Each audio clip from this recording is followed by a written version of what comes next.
What's that like?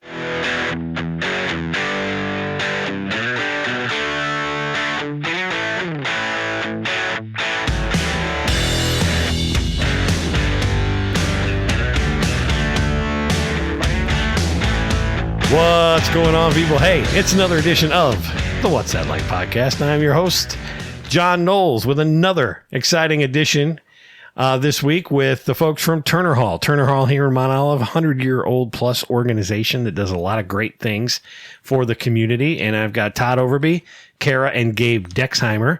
That's the president, vice president, one of the trustees of the organization. They're going to tell us everything that's going on up there. They've got the Queen of Hearts drawing that's really brought in a lot of crowds on Friday nights now. A big drawing they do. Pot over $24,000, I think, will be coming up this week. Then also at the Mount Olive Homecoming, we're going to have that on June 16th through 18th in Mount Olive. And they'll tell you about the entertainment lineup for that and all the things that's going on, and how Sunday, the carnival is now going to be a little bit different, and how the town really came together to support that day is an awesome story as well. Also on this edition, back by popular demand, it's the RackAlmanac. Yes, Terry Rackley will be back on. It's been about a month or so since we've had Rack on, and a lot of you liked it. I had a lot of folks tell me that was one of their favorite things on the podcast so far, so we got to bring Rack back. And Rack's going to tell us, kind of what's been going on in his world and a couple of new additions. I'll let him tell you a little bit about that. And we'll get the RackAlmanac series fired up again. But before we go here, let me once again thank you for all the ways that you stream or download or listen to the podcast, whether it's on iTunes, Google Play, Stitcher, SoundCloud, YouTube, all the methods that you can find the What's That Like podcast. We certainly thank you for doing that. Again, as I've said it time and time again now, this podcast is for you. It's absolutely, always will be, 100% free. This isn't a business I'm running. I'm doing it as a community service, so to speak, just trying to bring you the most interesting people, places, events, things, organizations, whatever it might be, to you. So if you've got ideas, shoot me a note. You can find me on Facebook at What's That Like Podcast. Just search for What's That Like Podcast. Or you can send me an email at whatsthatlikepodcast@gmail.com. You can always get a hold of me in those two ways, and we'll see what we can do for you. If you've got something to promote, something coming up, let's talk and see if we can't schedule something and get you on an episode very soon. Anyway, it's time. Let's talk about the folks from Turner Hall with Todd, Cara, and Gabe. They're all working really hard to make sure this organization is going to stay there with us for the next 100 years. It's not easy work, but I'm going to ask them, what's that like?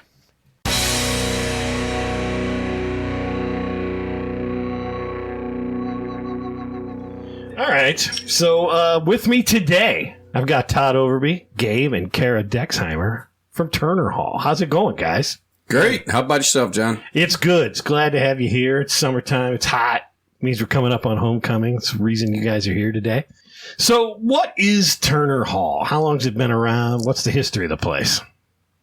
Turner Hall's been around over 100 years. A lot of things that people didn't know is the Turner Hall building was actually across from the post office at one time. Really? And, the actual building itself was moved to the location where it now sits. So that empty lot that's across from the Mount Olive post office is where Turner Hall used to be. Correct. Okay. And when did that move? You know, I don't remember what year they said that was, but I was really amazed by that. When they said it moved from that location to where it's at now, I thought they just built a new building, but they actually moved the entire building. Okay. So that itself is amazing, because Turner Hall is a big building. Oh, yeah. Yeah, it sits on a high foundation. They must have built the new foundation over there and rolled that over there and set it right on top, huh? Correct. And I'm not sure if that's exactly when they put the bowling alleys downstairs, and that's when all that stuff was developed in the basement. Mm-hmm. But I don't know how much gymnastics in that came to place at that time or was still going on when they moved the building. But so let me ask you this. You just mentioned gymnastics were going on. What's the official name of the place? It's the Mount Olive Gymnastic Society. Okay. And how did it get the name Turner Hall? It was from the Germans. They came over and they had a organization called the Verein. And Verein was a gymnastic society. And so when the Germans would come to these communities, they would set up these societies. It was basically youth-oriented to try to get people involved in a situation like that. And it just kind of developed from there. And what's the purpose of it today? We've got Cara Dexheimer here and Gabe with you, Todd. Cara, what's the purpose of the organization today? What do you guys try to do? We try to promote the community, get kids involved, adults involved in, we have bowling, volleyball, where actually gymnastics is starting back up. Okay. There's going to be some gymnastics going on upstairs. Mm-hmm. And we do the Easter egg hunt, the Halloween for the kids. Okay. Always big events here in Mount Olive. Everybody waits for the Easter egg hunt. Everybody waits for the Halloween parade. If you're a youth in this town, you've participated in both of those, right? Right. Yeah. And the hall itself, you guys have been doing a lot of work in the upstairs part. So, for those folks that haven't been there, there's the upper hall. We'll call it that. And then below, probably the greatest bar there ever lived, next to Cheers. But Cheers was fake, and this one's real. And a lot of the work that's been going on upstairs, you guys have put a lot of work into that. Would you like to talk about that a little bit, Gabe? Sure. I know over the last probably 5 or 6 years, we've repainted. We've taken the old ceiling down and painted the ceiling. We've also put it down a new floor. We play volleyball up there a lot, so the new floor was crucial. The old floor was falling apart. Yeah. We've added new lights. We've added new air conditioning. Just a lot of improvements up there. Yeah, and it's really kind of the place to be. If there's an event that's happening in Mount Olive, usually where there's a gathering of people probably tend to come to you guys and see if you've got availability, right? Yeah. Sure. And that's what the whole use of that hall is. Turner Hall, we don't generate a lot of income. So what we like to be able to say is we're available for the community. So when the school needs the upstairs for something, or the softball team or something like that, that is something that we can do that's not going to cost us resources that we don't have. Yeah, and to be clear, Turner Hall is a non-for-profit organization, right? Absolutely, and I can show you the books to prove it. Well, and people also use, benefits for families in need. Yeah. Deaths in families, cancer, different, we've made our hall available so that people can raise money to help them offset their bills. Let me ask you this question. It's a private organization?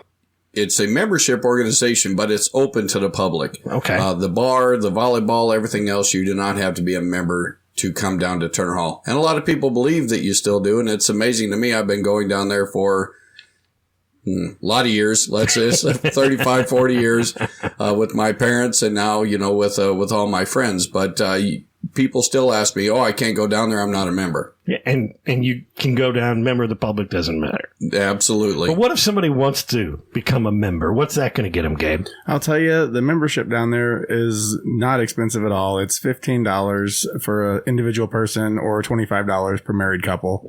They don't ask much of you. We do like for people to come, members to help volunteer and help us do some of the events that we do. The homecoming, we have some people we asked to help pick up trash, help us tend the bar, just do some light duties around town. We're here for the community, so that's what we're really trying to promote. Absolutely. So you mentioned the homecoming. That's coming up. We're recording this here in early June. The homecoming, what are the dates of the annual Mount Olive homecoming? It'll be June 16th through the 18th, so it's Father's Day weekend. Father's Day weekend. And what's going on at this year's homecoming? A lot of rain. Well, that's kind of a tradition, isn't it? Yeah. Absolutely. Yeah. Are we scheduled for some rain that weekend? No. No, that's Todd will good. be there, so you never know when a storm cloud's going to come over. I get blamed for most of the rain down there. Every place we go now, when it starts raining, they're like, we shouldn't have invited Todd. It's Todd's fault. So the homecoming's coming up then. What are the big events you've got going this year? All right. For Friday night, we've got the carnival rides will be running Friday and Saturday. We have the tickets available pre-sale up at Jumpin' Jimmy's and National Bank, and it's $18 for a book of 24. Okay. Then there will be slightly more than that at the homecoming. I don't have that number in front of me, but at the homecoming, they still will be available. I believe they're about $1 a piece rather than 75 cents a piece. Okay. So it's good to pre-order if you've got kids that want to do a lot of riding. It's always a good idea to do that. That way, you know your budget going in. The kids are all excited. Hey, you give them this sheet of tickets and here you go. The lines usually aren't that long, even if you do show up there that day. They've got a good organization that puts this on. It's called Premier Works. And they've been really good. This will be our third or fourth year with those guys.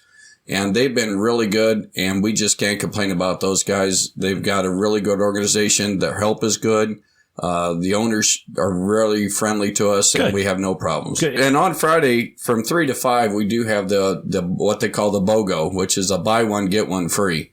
Now, it's kind of different the way they word it. It's not if one person goes there, they can ride one ride and get the next one free. It means if you bring a buddy, your buddy can ride on your ticket. So you're getting two for a ticket. It's yes, two people can ride for that one ticket, but that person or that child cannot ride 2 rides for one ticket. Gotcha. So what's different on Sunday this year? You mentioned the rides are only Friday and Saturday. Well, on Sunday this year, we're going to have the inflatables. So we have about 10 inflatables, I believe. I believe it's 10 or 11, yep. And people from the town have donated to have these inflatables. So kids can ride them for $5. They get an armband all day long. Okay. And that's also where Ethnic Days will be held this year. So all of the community organizations that make their food for Ethnic Days will be selling that at J.C. Neiman Park instead of the city park uptown. Okay. So it'll be a family-orientated kind of a Sunday event now. Yeah, so you've got inflatables there instead of all the actual carnival rides. And just to reiterate, the town really came together and donated for that. Absolutely. You were looking for what number and in terms of a donation? I believe we started out trying to get $2,500, and the town really came through. It just kind of landslid into $4,400. I think ended up donated by about 60-something different people donated to the event this year. And you're not pocketing the difference. You put it right back into the day. Just got more rides more inflatables than we originally intended on, and added some other events such as we're having Rusty Pliers. He's a magician / comedian that'll be up there. The kids will love that. We're having a wild bird show. Face painting. I mean, it's going to be a kid's day all day long, starting about 11 o'clock. So Ethnic Day was mentioned a second ago. You said that's going to be at J.C. Neiman Park, which is where the homecoming normally is, not up at the kind of the town square park. What's Ethnic Day, and what does that mean to the annual homecoming event? Ethnic Day was started at the Quacentennial.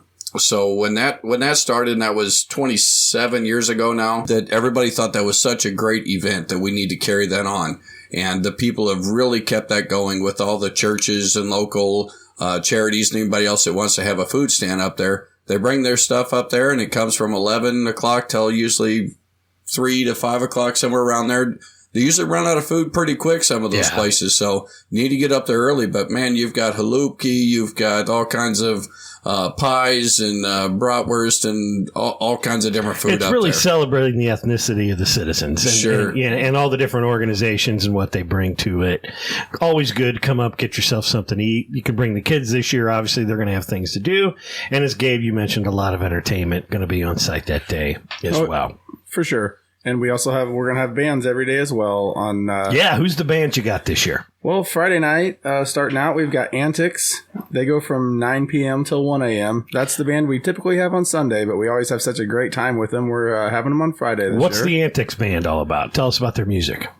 The Antics band come out of Taylorville.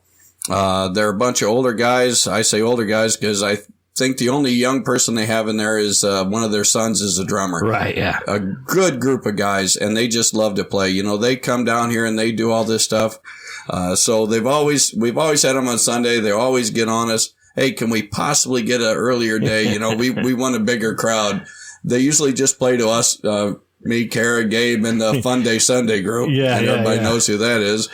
But we sit on the bar and it's like our own private party because we've got the band playing there. But people are missing out. A lot of people really tell me we need to get them earlier. So we're happy to have them on Friday night. Yeah, great band. I've seen them. Yep. Yeah, they always do a good job. Who do you got Saturday?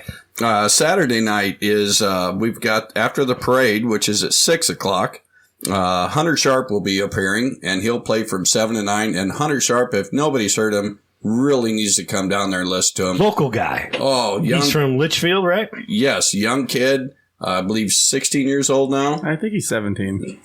And he can play that guitar, and he just plays the whole thing acoustically, and it's amazing. Country and Western mostly. Mostly. A little bit of Southern rock. Yeah. Good, great talent. And who comes after Hunter? My wife's favorite band, Whiskey Dixon. Yeah, tell us about them. They're a band that we actually heard. The first time we heard them, my wife and I went to Cancun. And so when we went, we were going to go see, Casey James. Casey James was going to be there. So Casey James was going to be there, but we didn't know that this local band was also going to be traveling with the radio station. It was all built on the radio station out of St. Louis. So we went down there, and Whiskey Dixon opened up for them every night. Okay. And they were just awesome. The guys were fun. We were having libations with them occasionally. And we just really got to know them. We're like, hey, we need to get you guys down here for the homecoming. So this will be their third year here also. And great bands. You could certainly come no charge to see these guys, right? No. And then, of course, Sunday night, we're going to have, Sunday we'll have the Dunav Tambourines there. All right. And they'll be playing about 1 o'clock, and then the German Waterloo Band will start at 10:30 in the morning. Okay, yeah, they're always there for the Ethnic Day celebration, right? The Dunavs always are, but this will be the first time we have the Dunav Tambourines, the German Waterloo Band. So the Dragoviches were nice enough to donate the money so we could get the German Waterloo Band there. Okay. And you have entertainment on Sunday? Sunday night, we're having Gaff and Pulley. It's a local band also. We've had them down at Turner Hall a few times, and I know I've seen them at Tilly's and at Staunton at Rooster's Pub. They're a really good show. Acoustic duo, correct? Yeah, I think they've actually added a drummer. Okay. So last time I saw them, they had a drummer, and they were excellent. They play a lot of the older rock and stuff as well. Yeah, so always a good time. Come out to the Mount Olive Homecoming, June 16th through the 18th. That's Father's Day weekend. What night do we have the parade? The parade will be on Saturday. It'll be at 6 o'clock. And everybody will tell you, we get people from all other towns telling us Mount Olive has one of the best parades going. A lot of towns had big parades, but they really gave that up. Mm-hmm. Steve Rodemaker and Carol have done such a great job helping us with this parade. They've had a lot of help in the past. We really appreciate everything those guys do. They bring it. It takes a lot of work. Sure. Those guys start in January and to get this parade going. Everybody thinks, well, people just volunteer to come into a parade and play. That parade's very expensive. It's anywhere from $3,000 to $5,000 for that parade. So it's not a cheap endeavor, but people really enjoy that parade, and that's what we like to bring the community. You mentioned Turner Hall's really a sporting organization as well. You've got bowling up there. You've got volleyball. You mentioned gymnastics as well, Cara. You guys, I know all of you participate in the bowling league. What was the name of your bowling team? The Drunken Subs. The Drunken Subs, and that compares with your husband Gabe and Todd's bowling team, which were named the what? Of course, we were the Trophy Husbands. The Trophy Husbands. And which team won the title this year? Gabe, I don't remember. Who was it? It wasn't the Drunken Subs. I believe the Trophy Husbands took first place this year.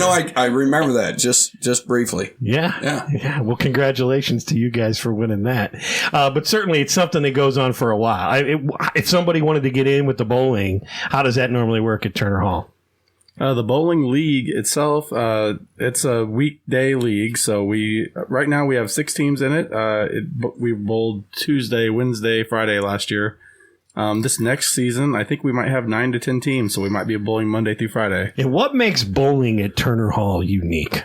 Well, our bowling lanes we have 2 bowling lanes, and we're one of the only bowling alleys that I know anywhere around that still have pin setters. We have manual pin setters. Yeah. We usually hire high school kids to go up and set pins, starting about 13 years old up to about 17 years old. So there's no machines. It's a couple of guys back there, and girls. And they're setting the pins for you guys. And it's a good time. People come from all over just to see that, really. Yeah. And that bowling equipment's been down there since 1945. Okay. I was lucky enough to work alongside Chico Jancic for so many years on that equipment. He'd need help with something. He's back there, and everybody knows Chico's a staple of Turner Hall. Chico always makes a joke. He says when they built the building and opened up the door, he was already inside.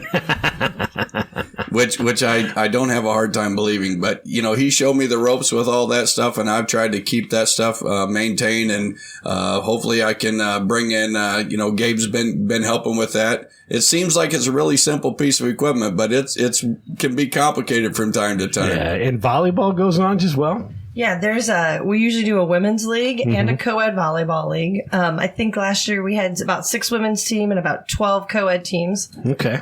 And it always brings in a lot of business as well, right? It does. Yeah. Yeah, with all those people. And then also for bowling, there's that tournament on the Saturdays too that has 60 teams. 64. 64 teams. That's awesome. And those teams come from all over. They come from all the way down from Imperial. They come up from north of Springfield, and that's Imperial, Missouri. So, I mean, these people are driving an hour and a half to get here to bowl in this tournament. It's not because it's the most competitive tournament ever. It's because it's just such a historic place to actually go and bowl. Yeah, absolutely. It is a great place to be. And the volleyball, when does that normally run season-wise? We usually do like a fall/winter season, so about September through December, and then we start a second season about January through end of April, beginning of May. Okay. Tell me a little bit about this thing that's been going on up there for about, I don't know, the last 6 months or so. It's called the Queen of Hearts. That has been a really big, kind of a challenge and exciting challenge for us. I was down there after we got our poker machines. Yes, we have poker machines down at Turner Hall. Video gaming. Yes. And Lenny Rakers is our supplier for those. So Lenny was talking to me. He says, hey, you guys really need to get involved with this Queen Hearts drawing. It's a really good idea. And I'm like, I have no idea. I've never heard what is a Queen of Hearts. So he sat there and explained it to me. And I thought, well, hey, that's something we ought to do. And probably about 3 months later, I've talked to Gabe about it and everybody else. We really need to start this up. I said, I think this would be a good idea. So while you're talking about it, he explained it to you. Explain it to everyone on the podcast. The Queen of Hearts is it's a weekly raffle that has a possibility of rolling over to 44 or 54 weeks. We have a board that we buy from a bingo company, basically, that has 54 numbers on it that has, they're all covered. It's all laminated. It's almost like a scratcher card to some extent. So when we sell these tickets every week, they're $1 a piece or 6 for $5, and you write your name on the ticket. So when you write your name on the ticket, you also pick a window that's available. So if you get the window, if you ever get drawn on the weekly drawing every Friday night, 9 o'clock, everybody's lined up. We stop selling tickets at 8:30. Okay. We spin the wheel. My wife does. We have usually a kid pull out the ticket, and that person gets a chance to open up one of those windows. So when they open up that window, if they open up the Queen of Hearts, they're going to win 70% of the prize pot. Okay. And it's only 70% because 10% of that money goes to Turner Hall. 10% of that money goes into the next drawing. And then the other 10% goes to playground equipment for the parks. Awesome.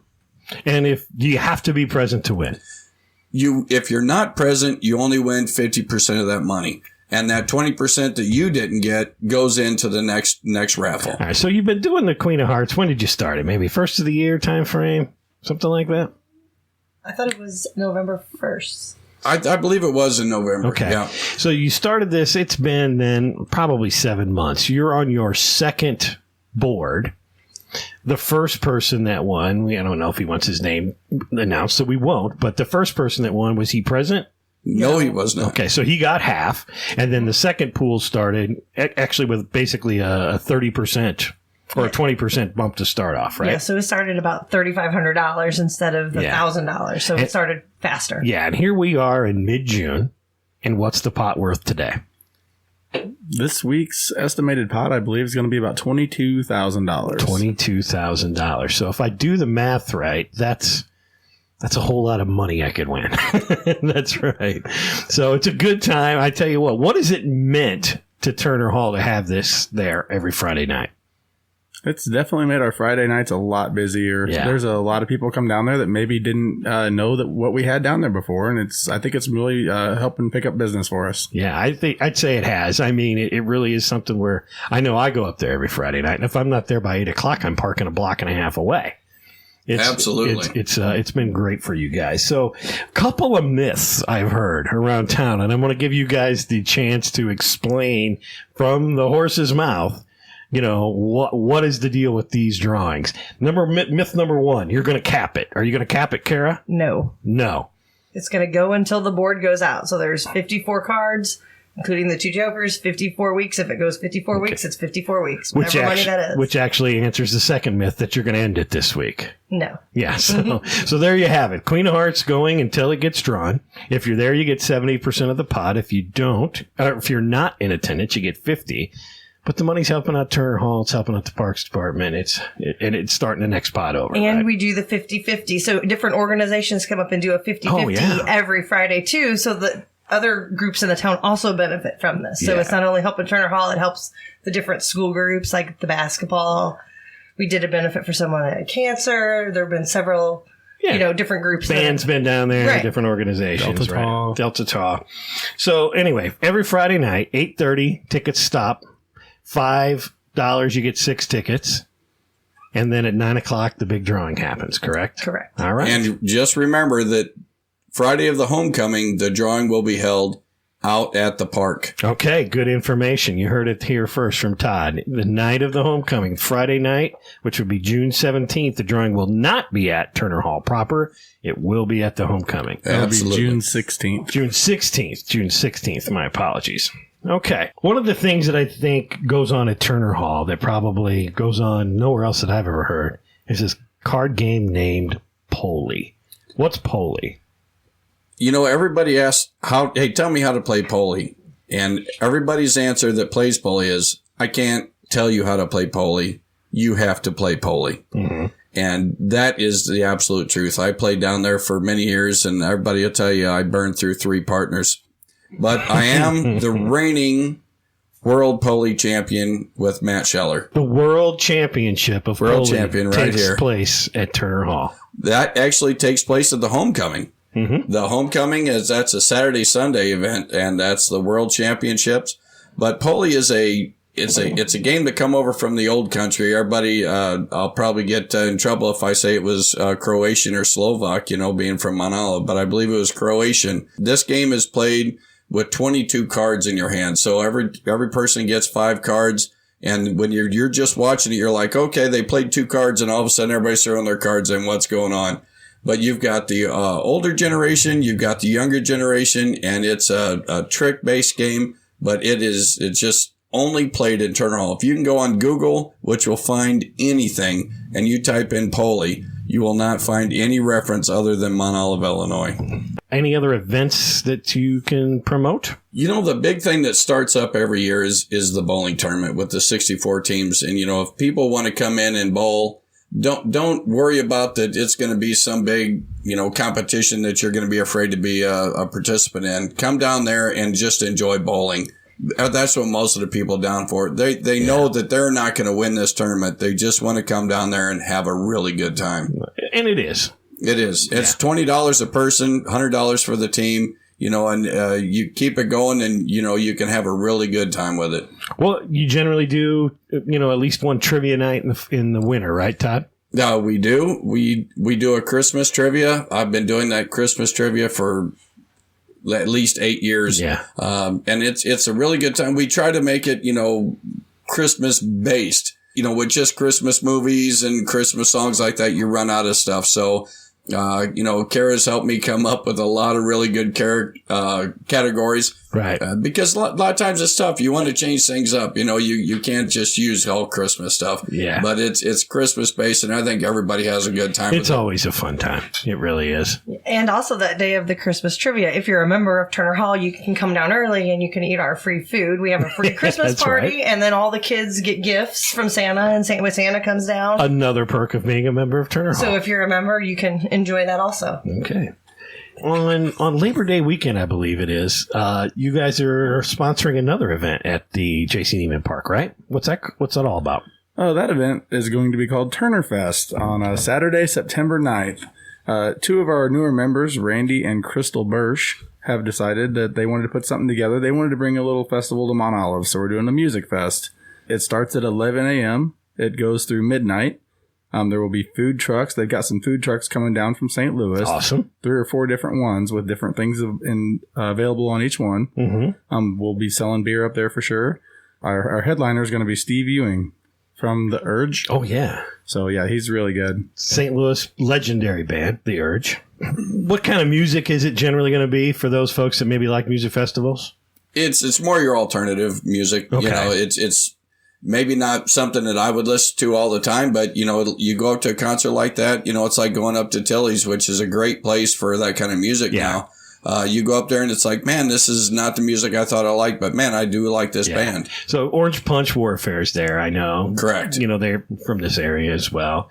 Number of different lineups. We'll make sure we get all that listed in the show notes, and we'll actually Randy and Rob Hoffman, they're going to be guests on the podcast at some point. Oh, great. Yeah, we'll talk to them all about and get the details on Turner Fest. So, one of the things, guys, I like to do on all my podcasts is I do this little 5 questions game, but usually I only have one guest. So now I've got 3 of you. I get to get one answer from each of you on all of these. You guys ready for this?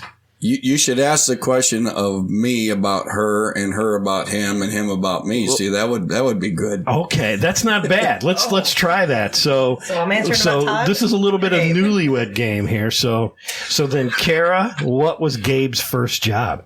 Pizza man. Pizza man. She got it right. I think you hit that one on Where did you work, Gabe? Well, actually, before that, I worked at Turner Hall setting pins. Okay. But I worked at Pizza Man in Litchfield. I baked pizzas. I delivered pizzas. I did a little bit of everything for them. That's awesome. All right, Gabe, what CD do you think is in Todd's car right now?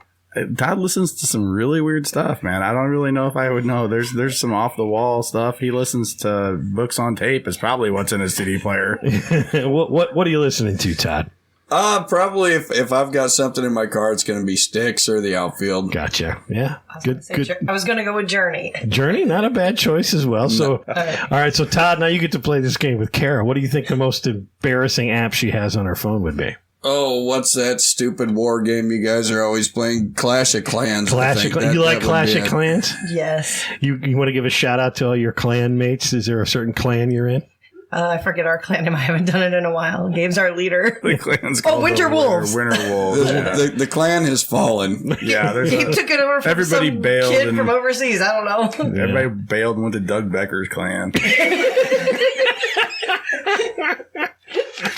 Now, this question, this next question, I want to ask you. Each get your own answer. All right, we're done playing the game.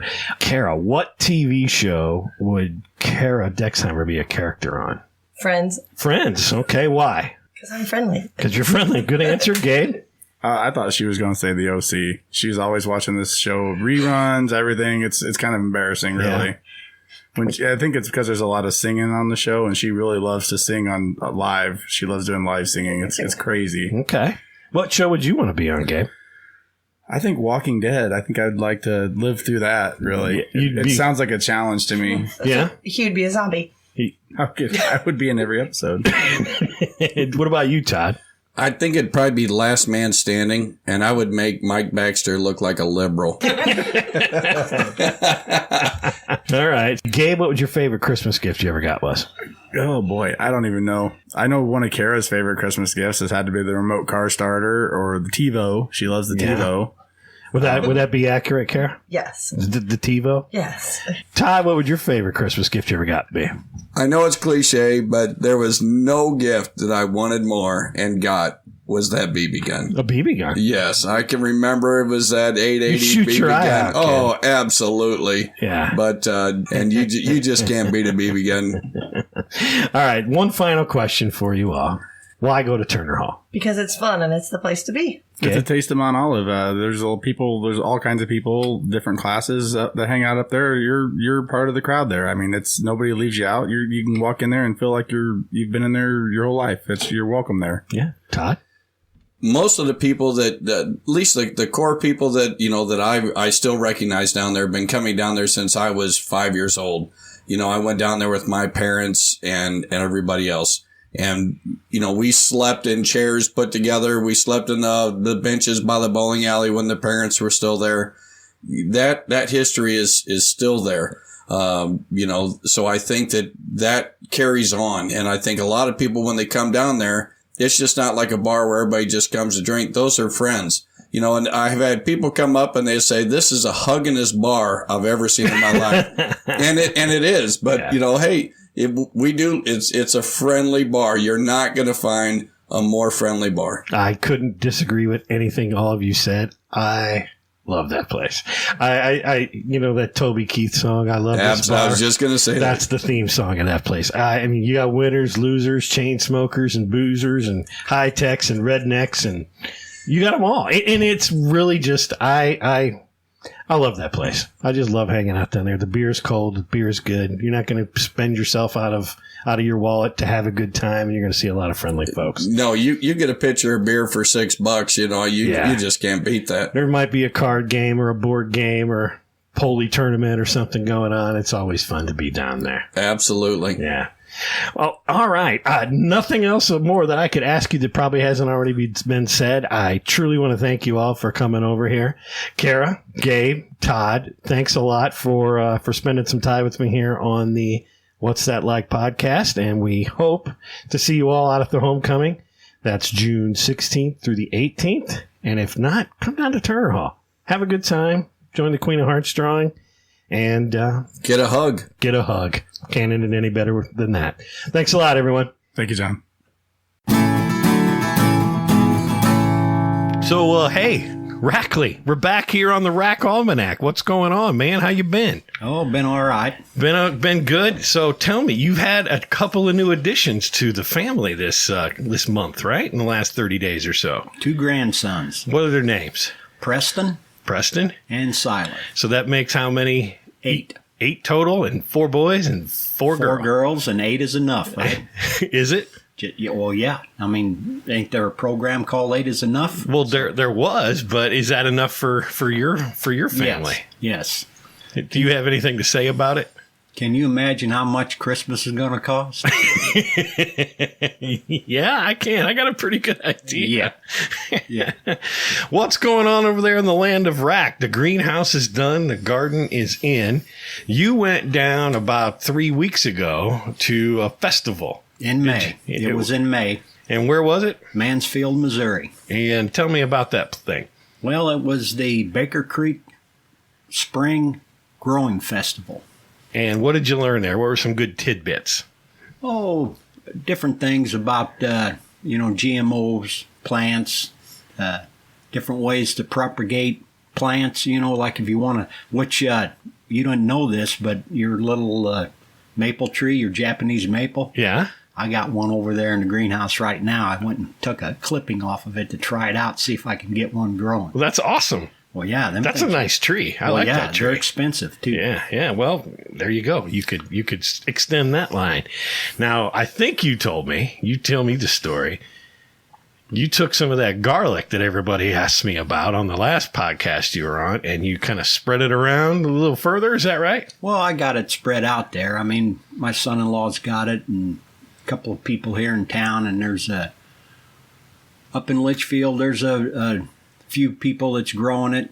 We're thinking about, and I talked to your in-laws about this next year when we go back to that festival, because I'll tell you what, anybody out there that likes gardening, that's the place to go. Uh-huh. It's sort of different in they have it on Sunday and Monday instead of the normal Saturdays and Sundays, right? Because of the type of religion they are. They actually do their worshiping on a Saturday. Is that right? Versus a Sunday. Okay, so they have their festival Sundays and Mondays. Yes. And you stayed in that town or somewhere close to it? We stayed in Mount Pleasant was the name of the town. It was about like 12 miles from Mansfield. What else is Mansfield famous for? Well, Laura Ingalls. Okay. You know who Laura Ingalls is, don't you? Laura Ingalls was Little House on the Prairie. The inspiration for Little House on the Prairie, right? Did you go to her place? No. And, we was wanting to, but we took the dog this year. And yeah. No pets allowed, and we didn't want to leave him in the car, so next year, he's not going with us. Susie wants to go and take a tour of that place. That'd be awesome. So what's going on in the old garden? You got stuff coming out of the greenhouse, and it's now in the garden. How's the garden growing? It's doing good. Well, matter of fact, as you know, I was over there weeding whenever you got me to come over here. That's right. Well, we had to get you back by popular demand, Rack. Yeah, I bet. I swear to God. I mean, listeners out there, if you're listening, leave comments on the page. I get so many people asking me, when's the RackAlmanac coming back? So you're the first repeat guest. Well, ain't that cool? You're a regular segment here on the What's That Like podcast. Yeah. Anything else you want to tell the listeners out there as they approach the warmer summer season? Well, I'm going to tell you, you water. Make sure you water. You don't water too much, but there's a fine line in watering too much and not watering enough. And don't water on top of your plants. Okay. People make the mistake, especially with tomatoes. They like to use the sprinkling can or the water hose or the sprinkler, and they spray the leaves and everything else. Yeah. That's a good way to get disease started. Okay. So you want to water down around the base of the plant for the roots, because actually that's the only place that needs the water anyway. Is the roots. That's what's causing that plant to grow. Certain time of day better than others? Morning or evening. Okay. Preferably morning. Not during the heat of the day. No, because you don't want to burn nothing up. I gotcha. Well, all right. There you have it, fans. The RackAlmanac was back, and we'll get him back here maybe in another month to check in July. Terry, see you later, buddy. Thanks a lot. See ya. Wow, great episode, wasn't it? Yeah, the folks from Turner Hall, Todd, Cara, Gabe, can't thank you enough for coming by, telling us all about that. Things I didn't know, never knew Turner Hall had been moved to its current location. Didn't know that Poli, the world championships, were held right here in Mount Olive. That's pretty awesome. And didn't know how many teams were in that bowling tournament. But all great things. If you want to ever come to Turner Hall, it's right here in Mount Olive. Get on Google Maps, punch it in. Greatest bar in the world, in my opinion. And as Todd said, it's probably the huggingest bar I've ever been to. It's friendly. It's family oriented. You can come down there. You're not going to spend yourself crazy, just having a good time. And it's just a great place to be. It really is truly one of the special places that I like to visit on almost a weekly basis. Just to see some friends and have some good times and talk about some things. So I want to thank those guys for coming on. Also, Rackley was back. That was awesome. We're going to have more of the RackAlmanac as the summer goes along. Always a great guest. So he's certainly going to be a regular here on the What's That Like podcast. And finally, Todd was talking about the great folks that run the carnival here in Mount Olive. And I thought, you know what? We're talking about carnivals. We're talking about homecomings. It'd be great to get a carnies perspective as well. So the only carny I really know is a friend of mine named Greg Shively. I'm going to go ahead and try to get him on the phone here. Greg actually put himself through college working the carny circuit. I think he was on the Tilt-A-Whirl, and he did something with the haunted house, and then he finished up where he was using that little ring toss on the bottle game. So Greg, how we doing? Time to wrap it up. What? Out of time this week. Bob says we're out of time, Greg. Sorry, man. Again? You son of a... All right, so next time, we'll get you on here. But for the rest of you, we'll see you the next time on the What's That Like podcast. Peace out! What's That Like is available in the iTunes and Google Play stores. Search for What's That Like. Subscribe today and never miss an episode. Streaming is available at SoundCloud.com and on the SoundCloud app. Follow What's That Like at Facebook.com/What's That Like podcast and on Twitter at What's That Like Pod. All opinions of the guests of the What's That Like podcast are their own, not necessarily the views of the host or the podcast producers. We hope you enjoy this podcast serving Central Illinois and beyond. Peace out!